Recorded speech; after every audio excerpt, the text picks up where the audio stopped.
Di ba? Gusto mo marinig si Christopher ng ano? Naga. Nagpunta ako ng Naga kailan lang, mga kaibigan. Feeling ko ako si Celine Dion, pinagkakaguluhan ako. Hindi ko lang balak kung saktan o natutuwa sa akin. Hello po sa mga taga Bob Marlins. Kumain kami dyan. Sarap! Grabe! Mga kaibigan ha, oo ha. Eto na, mga kaibigan ha. Hello? Hello? Hi! Hi, good morning, Papa Jack. Ay, sa wakas, may malinaw at matinong color tayo ngayon. Pangalan? Maricar po. Hi, Maricar. Hello. Kamusta? Medyo mabuti na hindi. Ano yun? Konti. Uy, ilan nga pala kay Ian ng Aklan. Ay, kilig siya. Ayan. Ilang taong ka na? 26 po. May edad ka na rin. Uy, grabe naman. Nagti-27 na nga. Di mas may edad na. Naniniwala ka ba na pag ang lalaki tall, dark, and handsome, pogi? Hindi po. Ay, ko?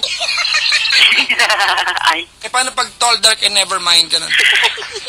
Never mind, totally na lang natin. Anong ginagawa ni Maricar sa buhay? Wala po, Papa Jack. May sakit kasi ako. May sakit ka? Opo. Anong sakit mo? May brain cancer po ako. Oh my God! Alright, let me not act as if, naggulat ako pero, Maricar, Opo. I would talk to you as if you're not undergoing anything, alright? Opo. I'm sure you'd appreciate that. Opo, thank you. Alright, good. Thank you very much. So, ayoko may lang sa'yo, ha? Ay, sige po. But let me Kunyari wala dyan. It is what it is, tama? Opo. So, enjoy life. How are you tonight? You're broken-hearted? Some kind ganon. Saka pa sa Tondo? Balot po. Balot Tondo. Sige, kwentuhan mo po ako. Kasi po, Papa Jack, partner ako, living partner. Gano'ng katagal na po kayo magka-live-in? 2 years na kami nag-living. 4 Kailan? years na kami sa relationship. Kailan mo po nalaman na meron kang karamdaman na ganyan? Last December lang po, 2011. Tapos, na-operahan ako twice. How are you now? Physically feeling ko, I'm getting better naman. Hindi po kasi ako nakakalakad after ng mga surgeries ko. So, kumbaga, you are slowly healing. Parang gano'n na nga po sana. Congratulations. I'm happy for you. Congratulations. Thank you. Sige, what can I do for you? Yun nga po.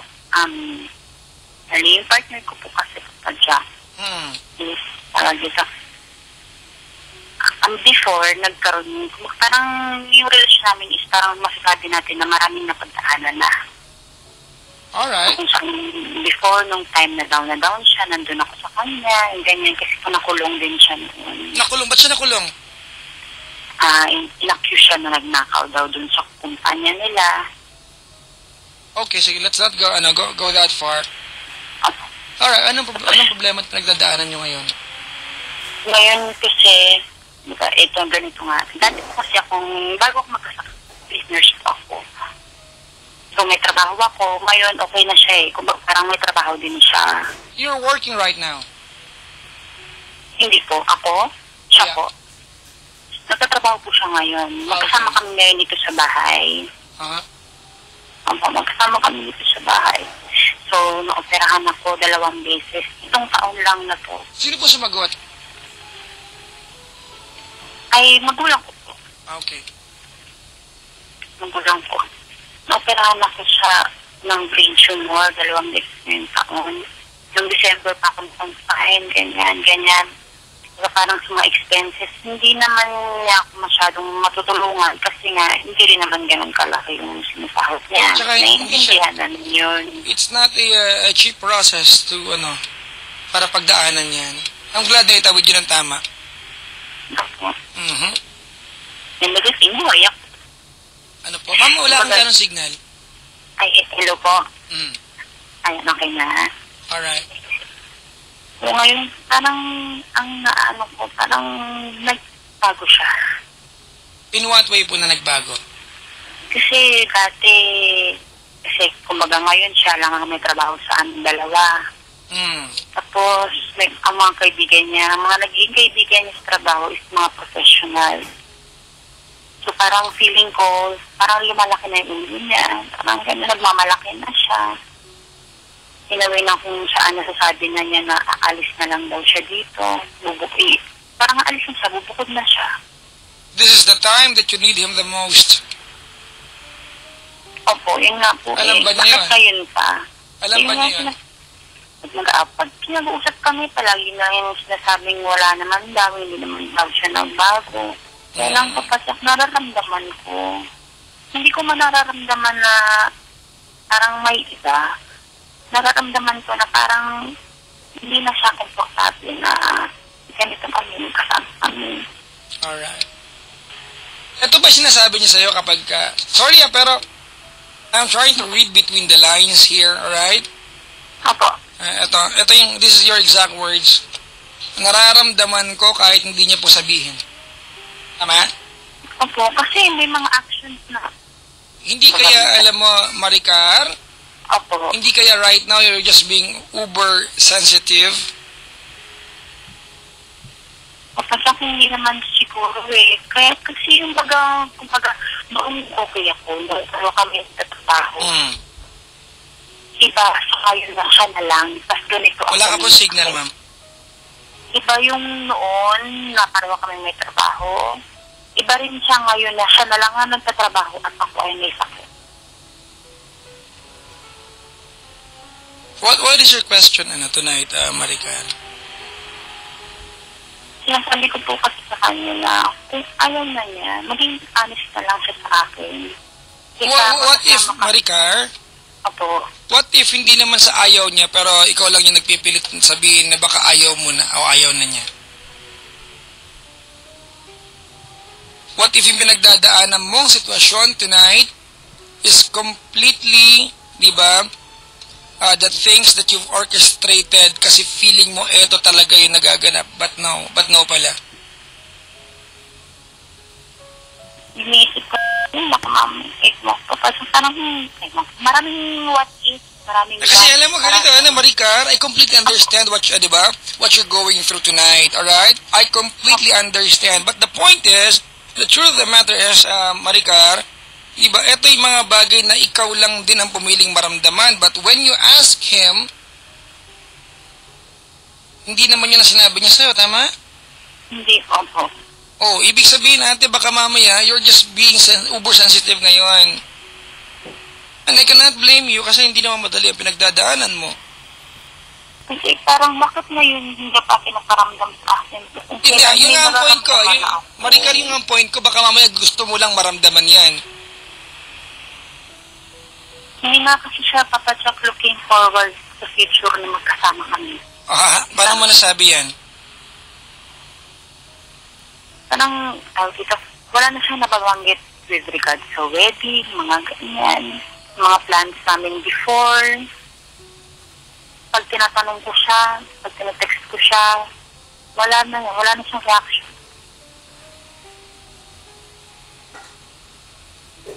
Sa mga kaibigan niya sa hospital, may panahon siya. Pero ang check-up ko, kung sa-check-up ako, wala siyang panahong samahan ako. Oo, hindi ka sinasamahan. Hindi po. Pag nagpapacheck up kami ni mama lang kami lang, hindi niya tinatanong, babe, kamusta na yung check up mo? Kamusta yung rehab mo? That's because you're going through a very sensitive stage nga ng buhay mo. You would actually appreciate if he will be extra caring sa'yo sana. Hindi nga po. Minsan nga, nga nangyari. Minsan sinamahan niya ako. Siyempre, natuwa naman ako. Yes po. Kasama siya sa rehab ko, sa check up ko. Tapos pag uwi namin, naiinis siya. Napagod siya, gano'n? Kapitaw ako sa mama. Kasi natagala, nainit siguro, inaantok daw siya. Nainis, pag-uwi, nagalit. Pag di daw man daw siya sumama, magagalit naman daw ako. Eh di, kumbaga parang di sana hindi na lang talaga siya sumama. Oo, dapat Kaysa wag na lang kaysa naman mainsulto ka pa na di ba gusto mo lang namang gumaling. Oo, parang gusto ko lang din maramdaman na nandyan din siya para sa akin. Kahit ganito ako ngayon. It's the perfect time sana para makita mo yung participation niya sa buhay mo, no? Opo. Kaya lang wala eh. Asan siya ngayon? Tulog sa taas. Okay. Parang mas mahirap pa to kaysa sa cancer mo, no? Wala po nga po papasok. At least yung pagkakaroon mo ng karamdaman, hindi naman sa Opo. at least yun, specific and confirmed sa iyo, no? Pero ito parang pinapahula. Ay, completely, ate. Naiintindihan kita. I understand you completely.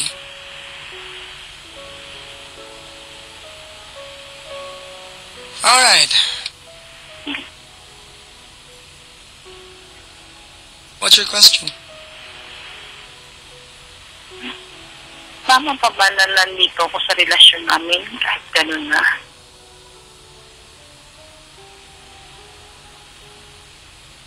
Hindi parang presensya na lang niya yung nararamdaman ko pa sa sakit.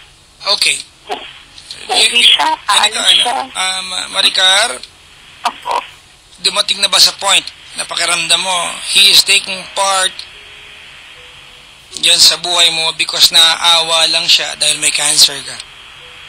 Yun ang sinabi ko sa kanya. Wag na yung sinabi niya, yung nararamdaman mo. Kasi kapag parang awa na lang eh. Wala nang pagmamahal. Okay, ganito. Komportable ka ba sa awa na yan kung yan ang nararamdaman mo? Hindi na po eh.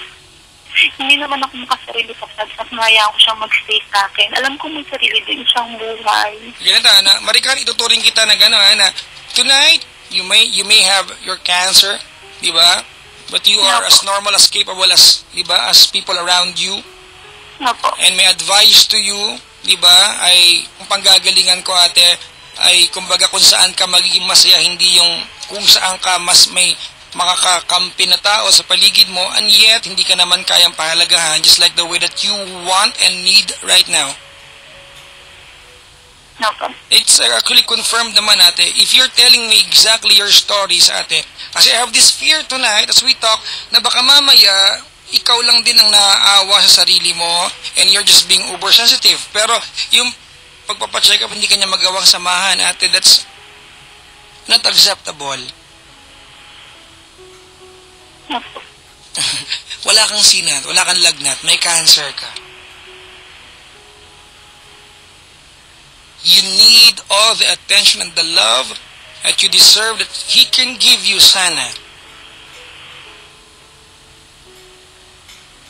Ano nga po, kanya nga lang, hindi ganun lang nangyayari. Alam mo, Hindi na ako ang unawain niya, parang lumalabas na ako pa ang dapat umunawa sa kanya. Oo. Eh, may trabaho siya, pagod daw siya.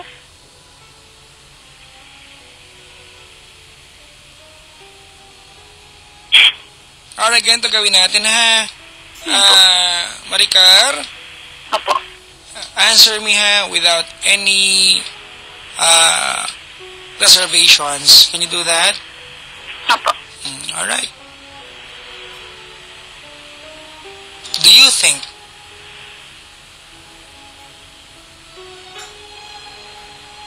He will be there with you for better or worse? Hindi po. Alright. Magpapaalam ka ngayong gabi. Set him free. You know, Maricar, Opo. iniisip ko ngayon kung halimbawa wala kang cancer, Opo. siguro nagpaalam na siya. Dahil may karamdaman ka, di ba, ang kaya lang niyang gawin para maramdaman mo yung transparency niya is be cold sa iyo. Para sa kaya nagdudusa. Ikaw, nahihirapan ka because hindi mo maramdaman yung presensya niya sa buhay mo, tama? Opo. Sobrang sama naman. Tapos right now, Wala naman paglagyan. I know, ate.